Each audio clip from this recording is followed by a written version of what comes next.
What is Mystery Babylon?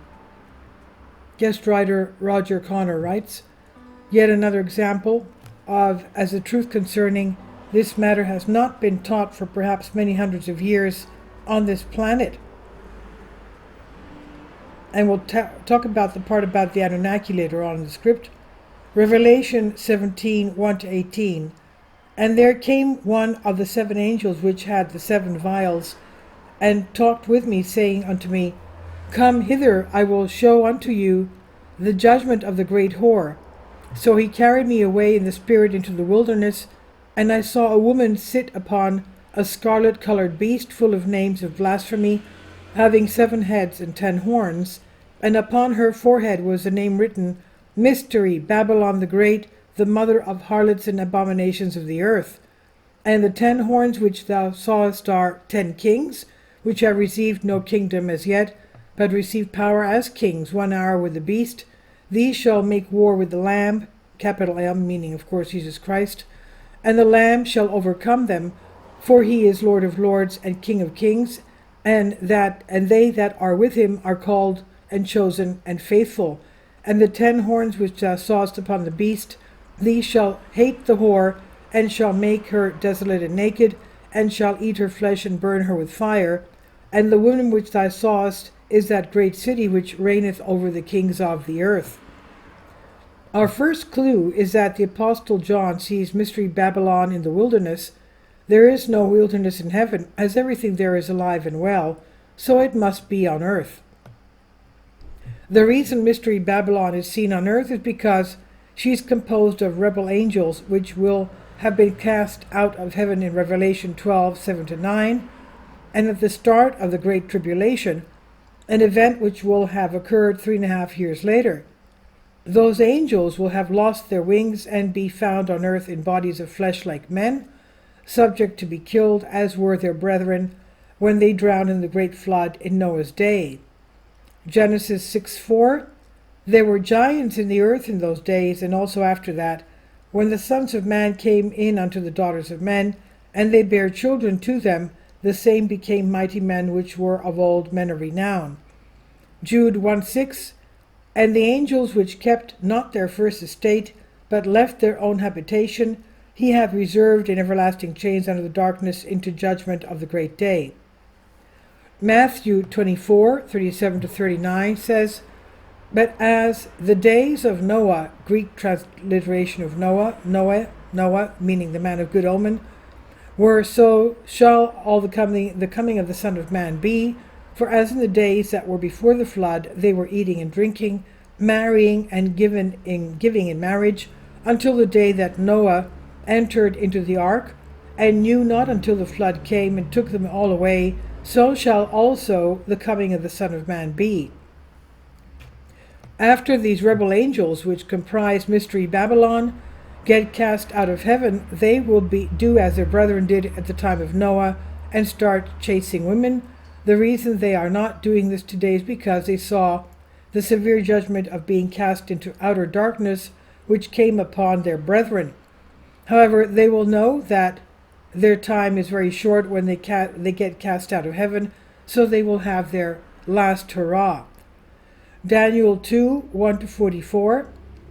And in the 2nd year of the reign of Nebuchadnezzar, Nebuchadnezzar dreamed dreams, wherewith his spirit was troubled, and his sleep brake from him.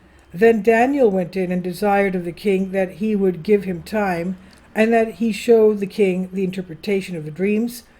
There is a God in heaven that revealeth secrets, and maketh known to the king Nebuchadnezzar what shall be in the latter days. Thou, O king, sawest, and behold, a great image. This great image, whose brightness was excellent, stood before thee, and the form thereof was terrible. This image's head was of fine gold, his breast and his arms of silver, his belly and his thighs of brass, his legs of iron, his feet of part iron and part clay. Thou sawest till that a stone was cut without hands, which smote the image upon his feet, that were of iron and clay, and brake them to pieces. Then was the iron and the clay, the brass, the silver, and the gold broken into pieces together, and became like the chaff of the summer threshing floors, and the wind carried them away, that no place was found for them. And the stone that smote the image became a great mountain, and filled the whole earth. This is the dream, and we will tell the interpretation thereof before the king. Thou, O king, art the king of kings, for the God of heaven hath given thee a kingdom, Babylon, power and strength and glory. And wheresoever the children of men dwell, the beasts of the field and fowls of the heaven, that he given into thine hands, and hath made thee ruler over them all, thou art his head of gold. And therefore after thee shall rise another kingdom, inferior to thee, Medo-Persia, and another third kingdom of brass, Greece, which shall bear rule over all the earth. And the fourth kingdom, Rome, shall be strong as iron, forasmuch as iron breaketh in pieces, and subdueth all things, and as iron that breaketh all these, shall it break into pieces and bruise. And whereas thou sawest the feet and toes, part of potter's clay and part of iron, the kingdom shall be divided, and there shall be in it of the strength of the iron, forasmuch as thou sawest the iron mixed with miry clay. Fallen angels with the iron-based metabolism don't mix too well with men, who are made of clay. And as the toes of the feet were part of iron and part of clay, so the kingdom shall be partly strong and partly broken. And whereas thou sawest iron mixed with miry clay, they shall mingle themselves with the seed of men, but they shall not cleave one to another, even as iron is not mixed with clay. And in the days of these kings shall the God of heaven set up a kingdom, which shall never be destroyed, and the kingdom shall not be left to other people, but it shall break in pieces and consume all these kingdoms, and it shall stand forever. The current situation in the created third heaven is that the dragon and his rebel angels are still there, exerting their powerful spiritual influence on the earth's inhabitants. 1 John 2:16, for all that is in the world, the lust of the flesh and the lust of the eyes and the pride of life, is not of the Father, but is of the world. And we could say that the third heaven is inhabited by reptiles, Anunnaki, which is why God has not prepared mansions for these 12 apostles yet, because it's still contaminated. John 14:2, in my Father's house are many mansions, but if it were not so, I would have told you. I go to prepare a place for you, but God has not done that yet, not until he clears the created third heaven. Revelation 12:9 says, and the great dragon was cast out, that old serpent called the devil, and Satan, which deceiveth the whole world. He was cast out into the earth, and his angels were cast out with him. Jesus Christ will not prepare a place for his 12 apostles in the created third heaven until he has decontaminated it. That's why it will later be called the New Jerusalem, after the reptiles are gone and it has been destroyed and created anew as follows. Revelation 20:11. And I saw a great white throne, and him that sat on it, from whose face the earth and the heaven fled away, and there was found no place for them. Revelation 21:1-2. And I saw a new heaven and a new earth, for the first heaven and the first earth were passed away, and there was no more sea. And I, John, saw the holy city, New Jerusalem, coming down from God out of heaven, prepared as a bride adorned for her husband. By the way, the reason the dragon can be chained with a great chain in Revelation 21:2 is due to the fact that he and his angels had been cast out of heaven 3.5 years earlier, lost their wings and took on bodies of flesh as men. Note, a body of flesh can be chained. We know from Hebrews 12:22 that there is a heavenly Jerusalem as follows. But ye are come unto Mount Zion, and unto the city of the living God, the heavenly Jerusalem, and to an innumerable company of angels. She is the counterpart to earthly Jerusalem, which is composed of Jews of national Israel, as we see in Matthew 23:37 as follows. O Jerusalem, Jerusalem, thou that killest the prophets and stoned them which are sent unto thee, how often would I have gathered thy children together, even as a hen gathereth her chickens under her wings, and ye would not. Heavenly Jerusalem is composed of God's holy angels, who are also called flames of fire, as follows. Hebrews 1:7. And of the angel he saith, who maketh his angels spirits and his ministers a flame of fire. They are the building blocks or stones of heavenly Jerusalem. The 12 apostles, along with other believing Jews, will replace the rebel reptile stones, which are currently part of heavenly Jerusalem, when the dragon and his angels are cast out. Peter 2:5 says, Ye also, as living stones, are built up a spiritual house, a holy priesthood, to offer up spiritual sacrifices acceptable to God by Jesus Christ. This also answers who the stones of fire are of Ezekiel 21:14, as follows. Thou art the anointed cherub that covereth, and I have set thee so. Thou wast upon the holy mountain of God. Thou hast walked up and down in the midst of the stones of fire. Apparently, believing Jews will be resurrected as angels, building blocks or stones of fire to replace the current rebel stones, which will make heavenly Jerusalem new. However, that won't happen until we enter the era of the end time, after Gentile members of the church today who are members of the actual personal body of Christ Jesus have departed. Matthew 22:29-30 says, Jesus answered and said unto them, Ye do err, not knowing the Scriptures nor the power of God. For in the resurrection they neither marry nor are given in marriage, but are as angels of God in heaven. The reason we say Gentile members of the church today is because Jews who wish to believe in Jesus Christ as head of his body cannot come to him as a deserving Jew, citing either the Old or New Covenants, but must come as a worthless Gentile the way everybody else does, just as they are without one plea. Jews of national Israel, as well as Jews who believe in Jesus Christ as their Messiah, have a wonderful future in the created new earth and heaven, but members of the church today have an eternal home far above all heavens, in the secret place of the Most High, in the uncreated heaven, the one that was here before the foundation of the world. And just as earthly Jerusalem has a counterpart in the created third heaven, so also the earthly city of Babylon has a counterpart in the created third heaven, which is composed of the devil and his rebel angels.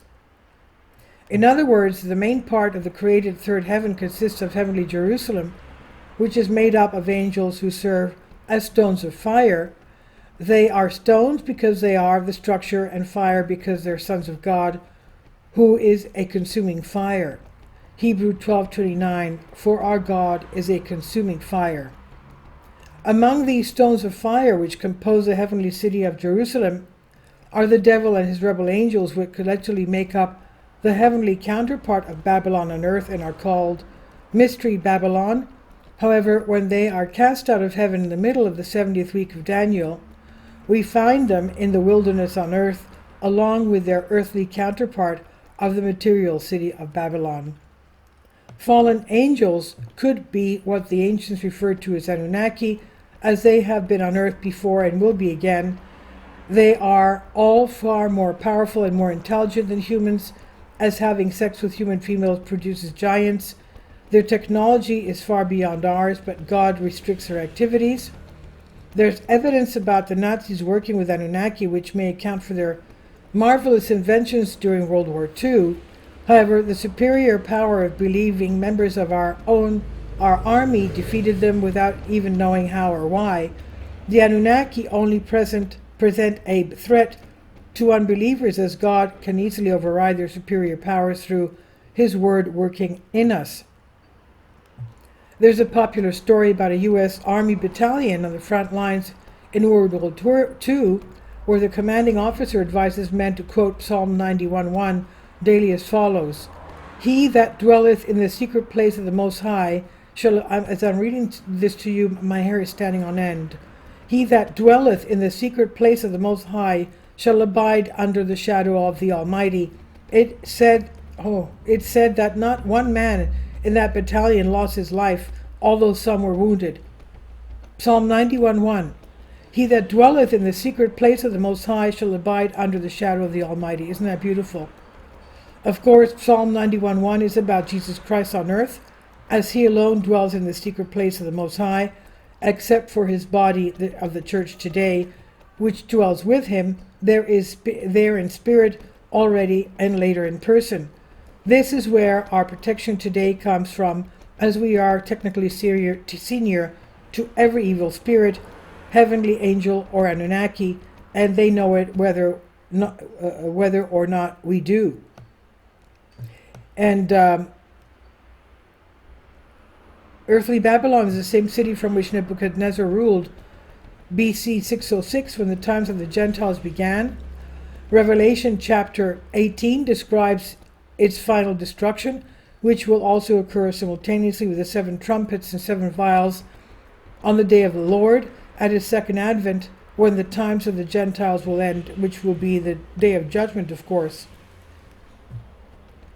In Revelation 18:4, we see God warning Jews to depart the city as follows: "And I heard another voice from heaven saying, Come out of her, my people, that ye be not partakers of her sins, and that ye receive not of her plagues."